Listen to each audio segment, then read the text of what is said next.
Jeshi la Polisi Tanzania limepata taarifa za watu ambao sio raia wa Tanzania kuwa wameingia nchini kwa njia zisizo rasmi kwa nia ya kufanya uhalifu ikiwepo vurugu.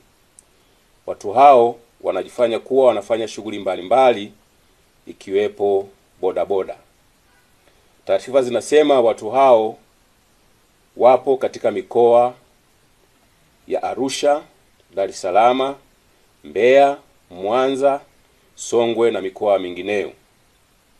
Wakati jeshi la polisi linaendelea kuwafuatilia ili kuwachukulia hatua kali kwa mujibu wa sheria, mwananchi yoyote ambaye amempangisha au anaishi na raia yoyote wa kigeni asiyefahamika na anafanya shughuli gani na mienendo yake ni ya kutia mashaka, atoe taarifa haraka sana kwa viongozi wa serikali za mitaa, wakuu wa vituo vya polisi, wakuu wa polisi wa wilaya, makamanda wa polisi mikoa, au atoe taarifa kwa kupiga simu kupitia namba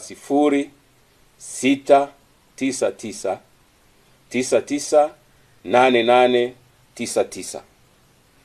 Asipotoa taarifa na watu hao wakikutwa nyumbani kwake au kwenye biashara yake, hatua kali za kisheria zitachukuliwa dhidi yake.